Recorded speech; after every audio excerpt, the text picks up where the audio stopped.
अध्याय 6। क्या खाएं? अगर आप दुनिया भर में नजर डालें तो आपको लोगों के खानपान में अविश्वसनीय विविधता दिखाई देगी। कुछ आहार लगभग पूरी तरह से मांस पर आधारित हैं, तो कुछ पूरी तरह से शाकाहारी हैं। कुछ संस्कृतियां ऐसी हैं जो अधिकतर प्रोटीन या वसा या अनाज का सेवन करती हैं। कुछ व्यंजनों का आधार चावल है, तो कुछ का गेहूं, मक्का या आलू। और लोग कितना खाते हैं, इसमें भी भारी अंतर है। वैश्विक आहारों के एक सर्वेक्षण में पाया गया कि सामान्य लोग प्रतिदिन 800 से लेकर 12,300 कैलोरी तक का सेवन कर रहे हैं।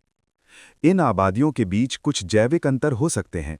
तिब्बतियों जैसे कुछ समूह इतने लंबे समय तक आनुवांशिक रूप से अलग रहे होंगे कि उनका मेटाबॉलिज्म दूसरों की तुलना में थोड़ा अलग विकसित हो गया हो।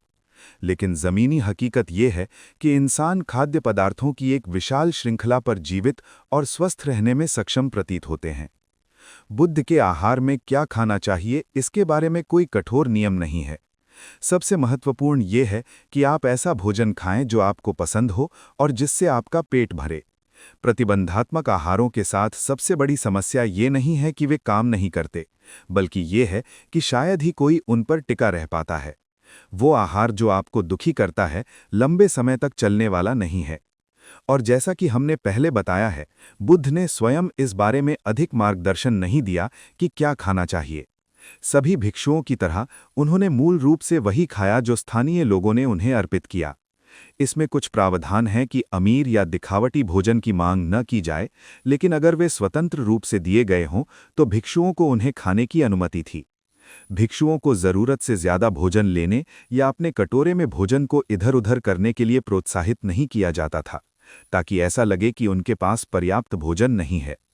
बुद्ध पर आप वास्तव में केवल एक ही फूड लेबल लगा सकते हैं, और वो है लोकावोर, यानी स्थानीय भोजन खाने वाला, क्योंकि उनका सारा भोजन उनके दैनिक भिक्षाटन से आता था, जो पूरी तरह से पैदल चलकर किया जाता था। ऐसा नहीं है कि उस समय भारत में नखरे दिखाने वाले खाने वालों की कमी थी। आज की तरह बुद्ध के समय में भी कट्टर ब्राह्मण खानपान के जटिल नियमों का पालन करते थे।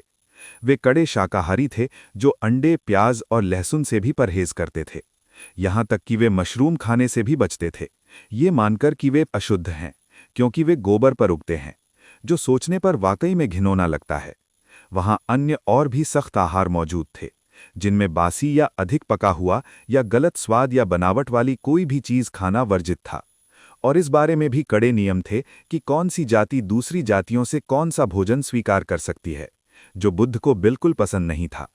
उन्होंने अपने अनुयायियों के बीच सभी जातिगत भेदों को समाप्त कर दिया था। बुद्ध ने शायद इन मिनमेख निकालने वाले आहारों के विरुद्ध ही ये आदेश दिया था कि भिक्षुओं और भिक्षुणियों को जो कुछ भी मिले बस वही खाना चाहिए। वे आज के समय में मौजूद प्रतिबंधात्मक आहारों की बहुलता, no carbs, gluten free, paleo और वो सब देखकर निराश होते। वे नहीं चाहते थे कि उनके अनुयायी इस बात में बहुत अधिक उलझें कि वे वास्तव में क्या खा रहे हैं। वे चाहते थे कि हम भोजन को एक महत्वपूर्ण जीवन आधार के रूप में देखें और बस वहीं रुक जाएं। इसलिए हमारी सलाह इस बारे में कम है कि कौन से खाद्य पदार्थ अच्छे या बुरे हैं, बल्कि इस बारे में अधिक है कि कौन से खाद्य पदार्थ उपयोगी हैं। हम मोटे क्यों होते हैं खंड में मोटापे में चीनी की भूमिका की समीक्षा पहले ही कर चुके हैं, इसलिए इसमें कोई आश्चर्य की बात नहीं होगी कि हम आपको इसे सीमित करने की सलाह देते हैं। बुद्ध के आहार में चीनी के साथ सबसे बड़ी समस्या ये है कि ये आपको भूखा बनाती है।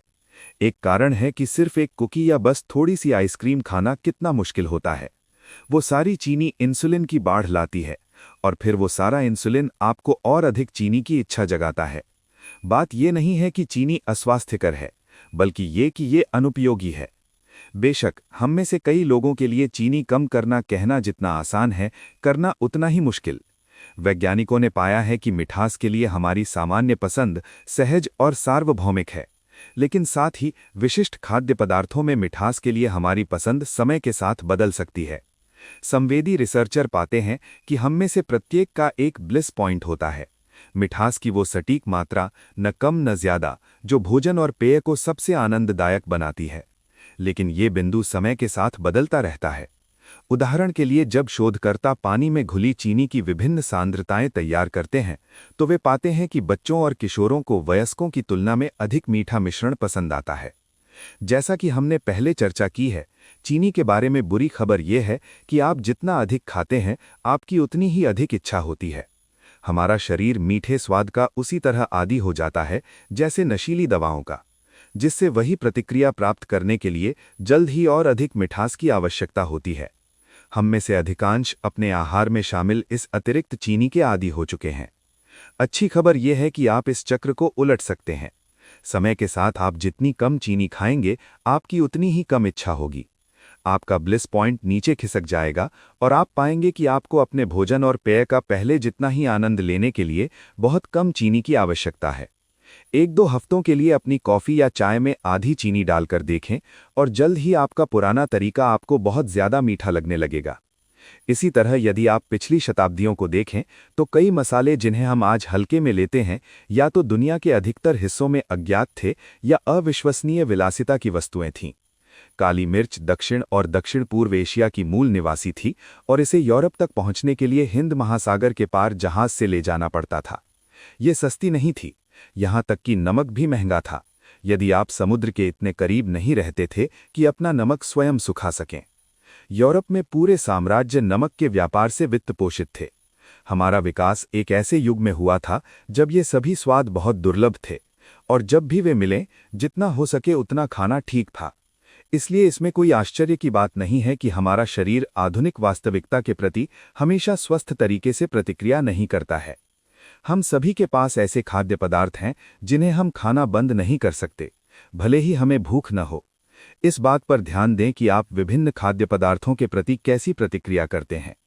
प्रसंस्कृत खाद्य पदार्थ अक्सर सबसे कठिन होते हैं। उन्हें नशीली बनाने के लिए डिज़ाइन किया गया है। मिशिगन विश्वविद्यालय के एक अध्ययन में लगभग 400 स्वयंसेवकों से पूछा गया कि कौन से खाद्य पदार्थ क्लासिक व्यसनी व्यवहार से जुड़े हुए थे, जैसे रुकने में सक्षम न होना, नकारात्मक परिणामों को जानने के बावजूद उपयोग करना और विड्रॉल सिम्टम्स यानी छोड़ने पर होने वाली बेचैनी पैदा करना। इस व्यसन पैमाने पर शीर्ष 7 pizza, chocolate, chips, cookies, ice cream, French fries और चीज़ बर्गर थे। ये सभी प्रसंस्कृत खाद्य पदार्थ हैं। यदि ये सूची आपको भूखा नहीं बनाती है, तो आपको इस पुस्तक की आवश्यकता नहीं हो सकती है। सबसे कम स्कोर करने वाले गाजर और खीरे थे। जैसा कि शोधकर्ता संक्षेप में लिखते हैं, एक अप्रसंस्कृत भोजन जैसे कि एक सेब, एक अत्यधिक प्रसंस्कृत भोजन जैसे कि एक कुकी की तुलना में व्यसनी जैसी प्रतिक्रिया पैदा करने की संभावना कम रखती है, भले ही दोनों में चीनी हो। कुकी चीनी लेती है, इसे वसा के साथ मिलाती है और इसे फल की तुलना में बहुत तेजी से हमारे रक्त प्रवाह में पहुंचाती है, प्रभावी रूप से एक प्राकृतिक सामग्री को एक ड्रग में बदल देती है। इसका मतलब यह है कि हम में से अधिकांश के लिए यदि दिन का हमारा आखिरी भोजन आलू के चिप्स का एक बैग है, तो हम मुसीबत मोल ले रहे हैं। पहला, हम शायद अपनी इच्छा से अधिक खाएंगे, संभवतः पूरा बैग, और शायद अगला बैग भी अगर वो वहीं रखा है। और दूसरा, भले ही हम खुद को रोक लें, हमें जल्द ही फिर से भूख लगेगी, क्योंकि हमारा शरीर उस सारे स्टार्च को जल्दी पचा लेगा और फिर अधिक की इच्छा करेगा। अगले दिन के नाश्ते तक इंतजार करना एक संघर्ष होगा। जैसे जैसे आप बुद्ध के आहार पर चलना शुरू करेंगे, आप अपने शरीर की अपनी चालें और विलक्षणताएं सीखेंगे। बहुवांश लोगों के लिए प्रोटीन सामान्य कार्बोहाइड्रेट की तुलना में पेट भरने का बेहतर काम करता है। प्रोटीन को पचाने में अधिक ऊर्जा भी लगती है। वसा के भी समान गुण हैं। एक अध्ययन में जब प्रतिभागियों ने अपने भोजन में कुछ वसा मिलाई, कुल कैलोरी बदले बिना, तो उन्होंने स्वाभाविक रूप से अपने अगले भोजन में आधे घंटे से अधिक की देरी की। वसा ने उन्हें बस लंबे समय तक तृप्त रखा। इसी तरह साबुत अनाज और फाइबर वाला भोजन रिफाइंड आटे और स्टार्च से बने खाद्य पदार्थों की तुलना में पेट भरने का बेहतर काम करता है। एक और अध्ययन में जिन लोगों ने हाई फाइबर वाला दोपहर का भोजन किया, उन्होंने 2 और 3 घंटे बाद कम भूख महसूस करने की रिपोर्ट की, और परिणाम स्वरूप इन खाद्य पदार्थों के सेवन से स्नैकिंग कम हो सकती है। बुद्ध के आहार पर रिफाइंड कार्बोहाइड्रेट के बजाय साबुत अनाज चुनना आपको लंबे समय तक तृप्त रखेगा और आपको नियम तोड़ने के प्रति कम प्रवृत्त करेगा। भोजन के ये दिशा निर्देश स्नैक्स पर भी लागू होते हैं।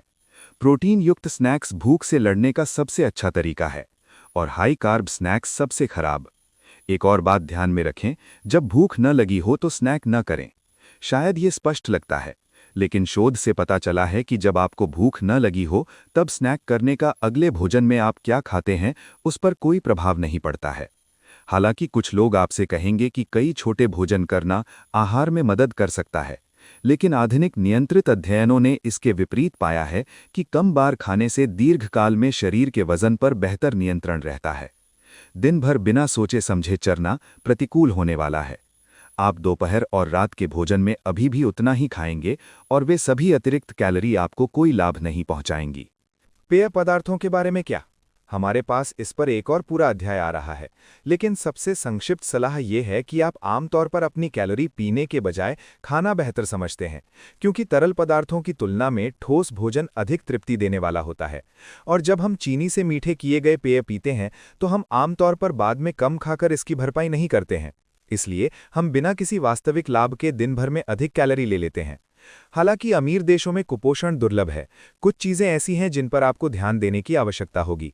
स्वस्थ हड्डियों के लिए आपको कैल्शियम की आवश्यकता होती है और बहुत से लोगों को पर्याप्त नहीं मिलता, खासकर महिलाओं को। ब्रोकली और कोलाड ग्रीन्स जैसी हरी सब्जियों में कैल्शियम की अच्छी मात्रा होती है, लेकिन सबसे शक्तिशाली स्रोत डेयरी उत्पाद जैसे दूध, पनीर और दही या एक व्यावसायिक सप्लीमेंट हैं।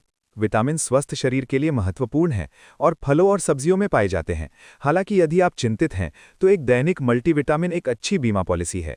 नवीनतम फूड फैड के बारे में इस सब का क्या अर्थ है, जिसके बारे में आपने सुना होगा? क्या आपको अधिक केल खाना चाहिए या अलसी के बीज?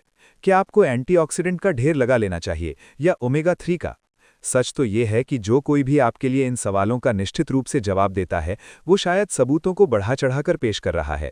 सबसे अच्छे वैज्ञानिक भी सहमत नहीं होने का कारण ये है कि इनमें से अधिकांश पदार्थों का प्रभाव संभवतः सूक्ष्म और छोटा होता है। कुछ डेटा बताते हैं कि एंटीऑक्सीडेंट आपके लिए अच्छे हैं, कुछ बताते हैं कि वे वास्तव में बुरे हैं। लेकिन अगर वे बहुत अच्छे या बहुत बुरे होते तो इसे एक या दूसरे तरीके से साबित करना इतना मुश्किल नहीं होता। एक अमेरिकी कुकबुक से यादृच्छिक रूप से चुनी गई सामग्रियों के एक सर्वेक्षण में वैज्ञानिकों ने पाया कि पूरे 80% का कैंसर पर उनके प्रभाव के लिए अध्ययन किया गया था, जिसमें 39% ने कथित रूप से जोखिम बढ़ाया और 33% ने इसे कम किया। फिर भी उन्होंने ये भी पाया कि ये दावे काफी हद तक कमजोर सांख्यिकीय साक्ष्य पर आधारित थे और नोट किया, यादृच्छिक परीक्षण बार बार पोषक तत्वों के लिए उपचार प्रभाव खोजने में विफल रहे हैं, जिनमें अवलोकनात्मक अध्ययनों ने पहले मजबूत संबंधों का प्रस्ताव दिया था। विज्ञान में स्कैवेंजर हंट की तरह ही बड़ी चीजों को खोजना छोटी चीजों की तुलना में बहुत आसान है। इनमें से बहुत से खाद्य पदार्थों के लिए उनका जो भी प्रभाव है वो संभवतः इतना छोटा है कि उसे मापना ही कठिन है। यदि आपको अधिक केल खाने का मन करता है या यदि अधिक केल खाने से आप बेहतर महसूस करते हैं तो निश्चित रूप से ऐसा करें। लेकिन अगर आप अलसी के बीज सहन नहीं कर सकते हैं तो किसी को भी आपको ये समझाने न दें कि वे स्वस्थ आहार का एक आवश्यक हिस्सा है। यदि आप अपनी पसंद के विभिन्न खाद्य पदार्थ खा रहे हैं, भोजन के बीच संतुष्ट महसूस कर रहे हैं और हर दिन अपने समय का पालन कर रहे हैं तो आप शायद ठीक कर रहे हैं। और यदि आप पहले से ही पेलियो या ग्लूटेन मुक्त आहार या लो कार्ब आहार पर हैं और इसे पसंद कर रहे हैं तो रुकने की कोई आवश्यकता नहीं है। यदि वो आपके लिए काम करता है तो आप उस तरह से खाना जारी रख सकते हैं जब तक कि आप अपने घंटों का भी ध्यान रखते हैं। ध्यान रहे कि यदि आप एक गुफा मानव की तरह खाने के समर्थक हैं, जैसा कि पेलियो आहार के पैरोकार कहते हैं, तो हमारे दूर के पूर्वज भी चांदनी रात में खुद के लिए देर रात का नाश्ता बनाने में सक्षम नहीं थे। तो आप बुद्ध के आहार को पेलियो पर दोहरा जोर देने के तरीके के रूप में देख सकते हैं। बुद्ध के आहार का एक महत्वपूर्ण लाभ यह है कि आप अपने भोजन दिन के उन समयों पर कर रहे हैं जब आपके द्वारा अच्छे भोजन विकल्प चुनने की संभावना सबसे अधिक होती है। दोपहर की तुलना में आधी रात को एक चौथाई आइसक्रीम घटक लेना अधिक आम है। शोधकर्ताओं ने पाया कि लगभग 70% आइसक्रीम शाम 6 बजे के बाद खाई जाती है।